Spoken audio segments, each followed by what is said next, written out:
Selamat siang Tribuners, jumpa lagi bersama dengan saya Mutiara dalam tayangan berita selebritis di Tribun Lampung. Kami akan menyajikan informasi menarik dan terupdate seputar selebritis tanah air untuk Anda. Dan inilah berita selebritis selengkapnya.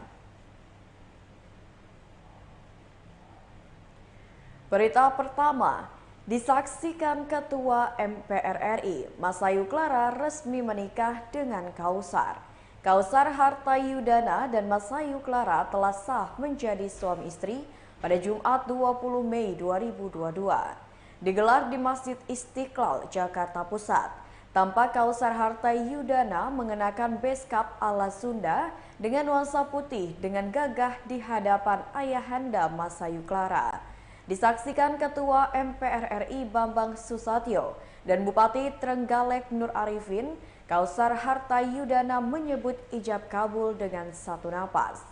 Sebelumnya diberitakan Mas Ayu dan Kausar sering dipasangkan dalam beberapa judul FTV. Mulailah benih-benih cinta bersemi di antara keduanya. Namun Kausar memang tak pernah mengungkapkan rasa cintanya secara langsung kepada Mas Ayu. Begitu juga dengan Mas Ayu yang tidak keberatan dengan sikap tidak romantis sang kekasih. Hubungan mereka tidak berjalan mulus, Mas Ayu pernah menghilang dari Kausar saat didekati. Namun pada akhirnya hubungan mereka berlabuh hingga sampai pelaminan. Berikut wawancara dengan Kausar dan Mas Ayu Clara. Ceritanya ya, karena memang sebenarnya banyak yang nanya gitu, bertentang enggak atau apa gitu. Kalau dibilang sih nggak terlalu ya. Jadi kemarin biasa-biasa aja karena memang ngurusin ini itu juga barengan kayak kita nggak ada kesulitan. Iya nggak ada kesulitan juga. Jadi kayak benar-benar semua itu udah perfect lah gitu. Udah nggak ada yang harus dipikirin lagi dan udah mateng dan udah yakin, udah hafal juga. Tapi memang kalau kata orang pas di meja kita pasti ngerasain juga kan pasti, terutama apalagi pas kita pegang salaman itu ya kan, dan setiap kalimat diucapkan kan ada tekan dan itu yang kayak membuat kita emosi menjadi nah itu mungkin gara-gara itu jadi nafas agak sudah terus alhamdulillah lancar.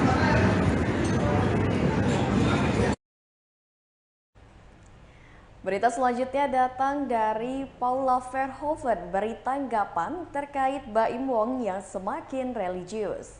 Pasangan artis Baim Wong dan Paula Verhoeven terus menjadi sorotan publik. Sebab keduanya kerap menampilkan keharmonisan bersama kedua anaknya, yakni Keanu Tiger Wong dan Kenzo Eldrago Wong. Lebih daripada itu, saat ini Baim Wong terlihat lebih religius. Hal itu terlihat dari beberapa unggahan ayah dua anak itu di Instagram. Padahal Baim Wong kerap menceritakan kenakalan-kenakalan yang kerap ia lakukan ketika masih lajang. Tak mau berkomentar banyak, Paula sebagai sang istri hanya bisa mendoakan jika keputusan Baim Wong adalah jalan terbaik. Paula pun akan mendukung keputusan apapun yang akan diambil sang suami selama masih di jalan yang benar. Diketahui Paula Verhoeven ikut hadir dalam acara gender reveal Ria Ricis. Ia hadir bersama putra pertamanya yakni Keanu Tiger Wong. Berikut wawancara dengan Paula. Oke, baik. Silakan disampaikan ungkapan kebahagiaan dan juga doanya untuk calon anak tercinta dari Ricis dan juga ini gimana sih, maksudnya mereka semua saling main, saling bareng-bareng, jadi emang fokus dua-duanya, jadi nggak ada yang. Baik, boleh dari Mbak dulu, nanti lanjut lagi dari Bapak itu ya. Semuanya, karena doa-doa terbaik pasti harus disertai ya. Mas Bayu sendiri sekarang mungkin lebih terlihat religius. Doain aja, amin doain. Makasih ya, kalau kita mau pulang dulu ya, permisi ya, makasih ya. Panasonic lah. Berita selanjutnya datang dari pengacara kondang tanah air yakni Hotman Paris akan laporkan Razman Arif selaku kuasa hukum Iklim Hakim ke polisi. Tak hanya mantan asisten pribadinya yakni Iklim Hakim yang akan dilaporkan ke polisi. Hotman Paris juga bakal melaporkan kuasa hukum Iklim Hakim yakni Razman Arif Nasution ke pihak berwajib. Menurut Hotman Paris, musuhnya itu iri dengan kesuksesannya. Hotman juga meminta Razman untuk menjaga perkataannya. Ia pun memastikan laporannya tengah diproses pihak kepolisian. Akan tetapi ia enggan membocorkan di mana laporan tersebut dilayangkan. Bahkan menurutnya tak lama lagi Rasman dan mantan asisten pribadinya akan diperiksa oleh pihak kepolisian terkait kasus pencemaran nama baik. Berikut wawancara dengan Hotman Paris. Cara dikit bang. Soal Iklima bang. Apaan? Iklima bang. Ada rencana mau buat laporan. Udah lapor. Itu katanya mau dipanggil juga bang. Gimana? Iya, bakal dipanggil sebentar lagi tuh. Kapan bang buat laporan Iya, itu? nak, rahasia. Pokoknya udah di lah. Oh, udah resmi. Di mana Polda? Pokoknya ada deh. Target utama pengacaranya. Bang itu soal yang dia ada Target utama pengacaranya. Si Rahman itu ya bang. Iya. Rahman ya bang. Ya. Kalau misalkan yang itu gimana bang? Kenapa? Darah dia itu bang. Yang katanya dia Ditanya aja dokter mana ada bisa keluar apa? Apa tadi? Apa dia keluar? Berita selanjutnya datang dari aktor Jeremy Thomas habiskan ratusan juta rupiah demi ubah wajah untuk peran terbarunya. Jeremy Thomas menceritakan perannya dalam film Mengejar Surga sebagai seorang pria keturunan Belanda. Namun ia enggan menyebutkan nama perannya tersebut agar menjadi kejutan bagi para penonton. Hanya saja Jeremy berbagi cerita tentang latar belakang peran yang ia mainkan, di mana seorang ayah yang meninggalkan rumah dan istrinya. Pria berusia 51 tahun tersebut tak menampik butuh perjuangan ekstra untuk memerankan ayah si codet itu, yakni menggunakan prostetik wajah. Harganya mencapai ratusan juta rupiah. Ia menceritakan bahwa satu prostetik wajah satu kali digunakan dan persiapannya selama 5 jam. Suami Ina Thomas itu mengungkapkan selama proses pemasangan sampai menunggu syuting, ia tidak bisa banyak bergerak dan melakukan aktivitas. Bahkan Jeremy Thomas tak bisa melakukan banyak pergerakan saat proses syuting berlangsung.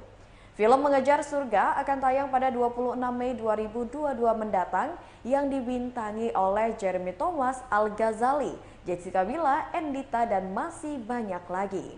Berikut wawancara dengan Jeremy Thomas. Yang agak mungkin itu juga kali ya line up-nya yang seperti apa kan katanya. Oh, kalau makeup itu prostetik butuh 4 jam dan itu sekali pakai buang ya itu kalau tantangan secara passion kita harus menunggu bangunnya paling pagi, lalu udah selesai syuting yang lain langsung pulang, kita nggak bisa dikerotakin semua. Tantangan itunya lumayan cukup challenging gitu. Tapi menurut saya bukan itu tantangan dalam melakoni suatu peran itu yang tidak gampang. Kenapa? Karena kamu bayangkan kalau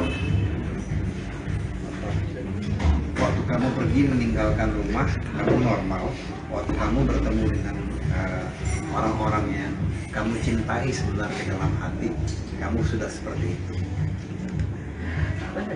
Tapi ini relatif dengan kehidupan Mas Riri yang mungkin kan punya juga cerita omah nenek mami juga ada di Belanda dan ini juga tinggal dia, syutingnya juga di sana gitu.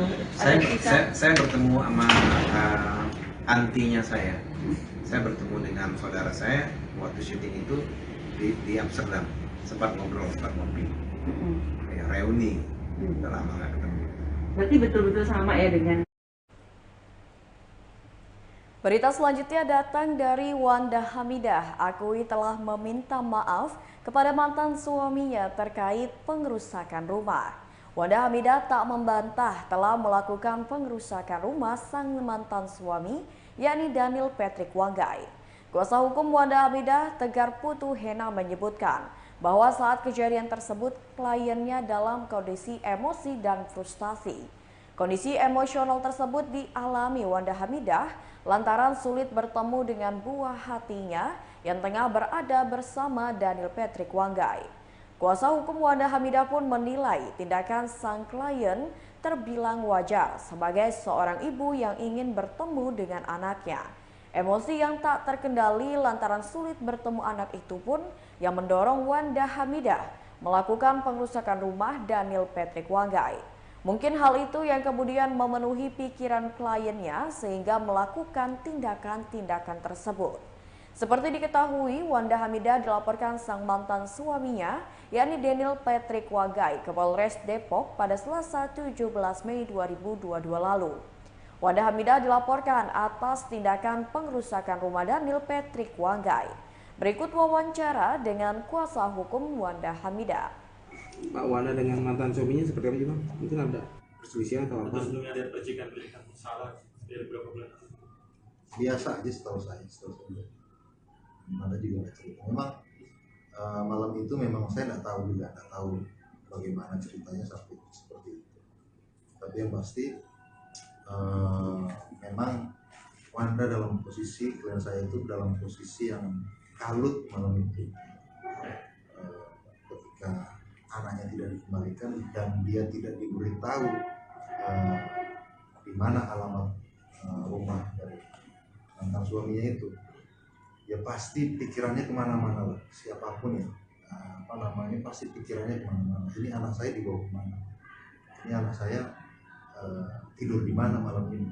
Pasti kalut, karena memang sudah didatangi, begitu tidak bisa begitu dikontak tidak ada respon, didatangi rumah mantan suami yang dia tahu gitu kan, ternyata setelah sampai di sana sudah tidak di situ tinggalnya gitu.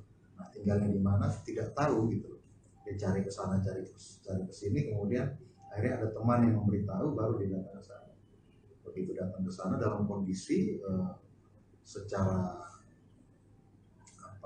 pikiran sudah terpenuhi dengan macam-macam dugaan-dugaan tadi itu. Jadi ya saya pikir ini masalah masih bisa diselesaikan baik-baik kalau kita bisa duduk bersama gitu. Tapi yang pasti ya apapun itu ya proses hukum, proses non hukum kita pasti perhatikan.